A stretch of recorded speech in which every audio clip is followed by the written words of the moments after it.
चलिए स्टार्ट करते हैं। अगला जो क्वेश्चन है कि किसने पाटलिपुत्र को पोलीब्रोथा कहा है।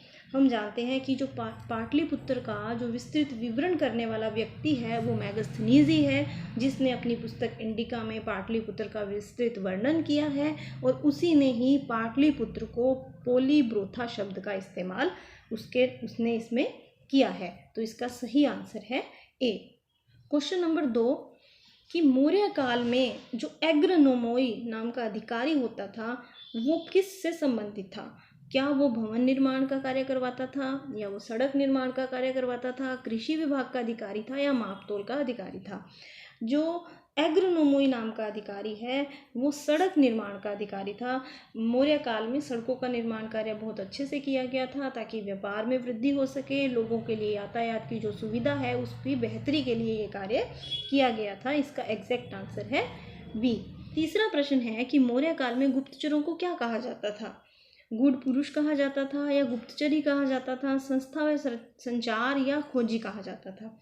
इसमें हम आपको ये क्लियर कर दें कि गुप्तचर है उसे गूढ़ पुरुष ही कहते थे, लेकिन यदि कभी प्रश्न में ये पूछ लिया जाता है कि गुप्तचरों के प्रकार कितने थे तो वो 2 प्रकार थे और उन 2 प्रकारों का नाम था संस्था व संचार। परंतु हमारे इस क्वेश्चन में हमसे ये पूछा है कि गुप्तचर किसे कहते थे, तो आंसर आएगा ए गूढ़ पुरुष। क्वेश्चन नंबर 4 कि किस श्रीलंकाई शासक ने अपने आप को मौर्य सम्राट अशोक के आदर्शों के अनुरूप ढालने की कोशिश की थी। महाबली, वीर सिंघे, तिस या राणा सिंघे। इसका सही आंसर तिस है। हमने अपने पूर्व के क्वेश्चनों में भी ये बात की है कि जो श्रीलंका था वो मौर्य साम्राज्य का मित्र राष्ट्र था और अशोक के द्वारा यहाँ पर बौद्ध भिक्षुओं को भेजा गया था बौद्ध धर्म का प्रचार प्रसार करने के लिए, और उस समय श्रीलंका का जो राजा था वो तिस था। तो right answer is C. Question number 5 है किस जैन ग्रंथ में चंद्रगुप्त मौर्य के जैन धर्म अपनाने का उल्लेख मिलता है। हम बात कर चुके हैं कि जो चंद्रगुप्त मौर्य था उसने अपने जीवन के अंतिम समय के अंदर जैन धर्म को धारण कर लिया था, और जैन धर्म की दीक्षा देने वाले जो मुनि थे उनका नाम भद्रबाहु था, और वो उनके साथ कर्नाटका में चले गए थे श्रवणबेलगोला नामक स्थान पर, और चंद्र नाम की पहाड़ी पर ही उन्होंने उपवास के द्वारा अपना शरीर त्याग कर दिया था। लेकिन इसका उल्लेख हमें जिस पुस्तक में मिलता है वो है परिशिष्ट पर्वन। तो इसका जो सही आंसर है वो है परिशिष्ट पर्वन। एक अन्य क्वेश्चन भी कई बार पूछ लिया जाता है कि जो चंद्रगुप्त मौर्य है इनके अंतिम समय का विवरण हमें कौन सी पुस्तक से मिलता है, तो उस पुस्तक का नाम भद्रबाहु चरित है, जिसमें जैन मुनि भद्रबाहु और चंद्रगुप्त दोनों के बारे में हमें जानकारी प्राप्त होती है। चलिए अगले क्वेश्चन पर चलते हैं। Question number 6। क्वेश्चन नंबर 6 में ये पूछा गया है कि किस महीने में मौर्यों का फाइनेंशियल ईयर जो शुरू हो जाता था, राजकोषीय वर्ष जो था वो शुरू हो जाता था, और क्या वो मार्च था, या वो जुलाई था, या जून था, या जनवरी फरवरी था। तो इसका सही आंसर हमें याद रखना है आषाढ़ के महीने में, यानी कि जो मेनली जुलाई में पड़ता है हमारे कैलेंडर के अनुसार, उसमें इनका फाइनेंशियल ईयर जो था वो शुरू हो जाता था। तो आंसर इज बी। निम्नलिखित में से किन किन दक्षिण भारतीय जातियों का उल्लेख अशोक के शिलालेख में किया गया है। इसमें से हमें ऑप्शंस जो हैं वो हैं चोल, पल्लव, पांड्य, सत्यपुत्र, केरलपुत्र और विष्णुकुंड। जो हमें दक्षिण भारतीय जातियों का उल्लेख अशोक अपने शिलालेख में करता है ना, उसमें एक तो चोल भी आते हैं, पांड्य भी आते हैं, सत्यपुत्र भी आते हैं और केरलपुत्र भी आते हैं। तो हमें ये वाले ऑप्शन देखने हैं, पहला, तीसरा, चौथा और 5वां, जबकि वो हमारा पहला ही ऑप्शन है, पहला, तीसरा, चौथा, 5वां। तो आंसर आ जाएगा A. The right answer is A हो जाएगा। 8वां क्वेश्चन है अशोक के बारे में जानने के लिए महत्वपूर्ण स्रोत कौन से हैं।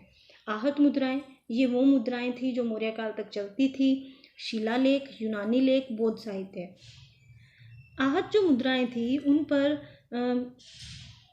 राजा के नाम या तिथियां अंकित नहीं होती थी, उन पर केवल कुछ पंच मार्क होते थे, और जब उसके बाद यहाँ पर कुषाण आए हैं, उनके बाद हमारी जो सिक्का ढालने की प्रक्रिया है उसमें काफ़ी परिवर्तन आया, तो मुद्राओं पर तो हमें अशोक का नाम नहीं मिल सकता। तो यूनानी लेखों और बौद्ध साहित्य में भी मिलता है, लेकिन मुख्य रूप से जो अशोक ने शिलालेख खुदवाए, स्तंभ लेख खुदवाए, उन्हीं से हमें सबसे ज़्यादा जानकारी मिलती है। इसलिए हमारा जो सही आंसर है वो बी शिलालेख है। क्वेश्चन नंबर 9 है कि अशोक के काल में कौन सी लिपि दक्षिण भारत में प्रवर्तित हुई। इसका जो सही आंसर है वो है ब्रह्मी लिपि। वैसे तो ब्रह्मी में भी, अरमाइक में भी, खरोष्टी में भी उसके अभिलेख खुदवाए गए हैं, परंतु जो सही आंसर है वो है ए, ब्रह्मी लिपि।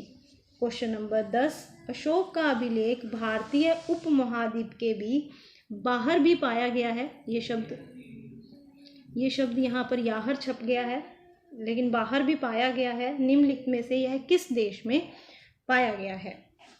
सही आंसर है इसका ए, अफगानिस्तान। क्वेश्चन नंबर 11 है, पॉलिश किए गए एकाश्म अशोक स्तंभ लेख जिन्हें पांडु रंजित वालुकाश्म के एकल टुकड़ों में तक्षित किए गए, उन्हें साधारणतः कहाँ की खदानों से निकाला गया था? इसका जो सही आंसर है वो है चुनार नामक स्थान से ये पत्थर लाया जाता था और यह मिर्ज़ापुर के पास में स्थित है। द राइट आंसर इज ए, मिर्ज़ापुर के समीप चुनार। भारतीय लिखने की कला नहीं जानते थे, यह किसका वाक्य है? ये हमें यहाँ बताना है। देखिए, कौटिल्य ने तो स्वयं अर्थशास्त्र लिखी है, वह ऐसा नहीं कह सकते, लेकिन मैगस्थनीज ने अपनी इंडिका के अंदर इसका विवरण किया है कि भारत लिखने की कला नहीं जानते थे। That's why the answer is D, Megasthenes. कि किस मौर्य सम्राट ने एक विदेशी राजा सीरिया के एंटियोकस प्रथम से अंजीर, शराब और दार्शनिक भारत भेजने का आग्रह किया था? इसका जो सही आंसर है वो बिंदुसार है। बिंदुसार ने सीरिया के राजा एंटियोकस प्रथम से जब ये तीनों चीज़ें मंगाई थी, तो सीरिया के राजा ने अंजीर भी भेज दी थी और शराब भी भेज दी थी, लेकिन उन्होंने दार्शनिक भेजने से मना कर दिया था, क्योंकि उन्होंने कहा था कि हम दार्शनिकों का या विद्वानों का व्यापार नहीं करते हैं। दैट सही आंसर है Bindusara. Question number 14। Question number 14 में पूछा गया है कि अशोक ने जो कलिंग की चढ़ाई की थी, इसकी जानकारी हमें किससे मिलती है? महावंश, दिव्यावदान, या 13वें शिलालेख से, या 7वें स्तंभ लेख से। ये सभी बौद्ध धर्म से संबंधित हैं। इनमें से हमें अशोक के बारे में भी जानकारी प्राप्त होती है, परंतु जो कलिंग की जानकारी है ना, वो हमें 13वें बृहत शिलालेख से प्राप्त होती है। इसलिए right answer is C. Question number 15 है, बिंदुसार की मृत्यु के समय अशोक किस प्रांत का गवर्नर था? बिंदुसार की जब मृत्यु हुई थी, अशोक को उज्जैन का गवर्नर बनाया हुआ था। वैसे बिंदुसार के समय में तक्षशिला में जो विद्रोह हुआ था, उसको दबाने के लिए अशोक को भेजा था। तक्षशिला में 2 विद्रोह हुए थे, एक बार सुसीम को भी भेजा था और एक बार अशोक को भी भेजा था। लेकिन इस क्वेश्चन का जो सही आंसर है दैट इज ए, बिंदुसार की मृत्यु के समय अशोक जो था वो उज्जैन का गवर्नर था। क्वेश्चन नंबर 16 है, किस शिलालेख में अशोक ने यह घोषणा की कि सभी मनुष्य मेरे बच्चे हैं?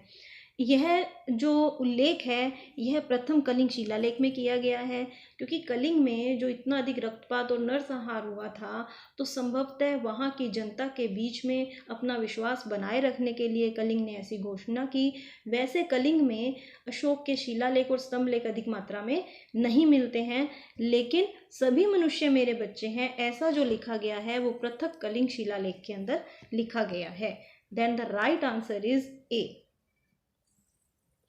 क्वेश्चन नंबर 17 है कि कौन सी घोषणा है जो युद्ध और हिंसा के प्रति अशोक के आंतरिक दुख को स्पष्ट करती है? तो ये क्वेश्चन का आंसर भी ऑब्वियस ही है, क्योंकि युद्ध और हिंसा के प्रति जो उसका दुख था वो कलिंग के युद्ध में ही प्रकट हुआ। कलिंग में हुए नरसंहार से ही उसका मन द्रवित हुआ था।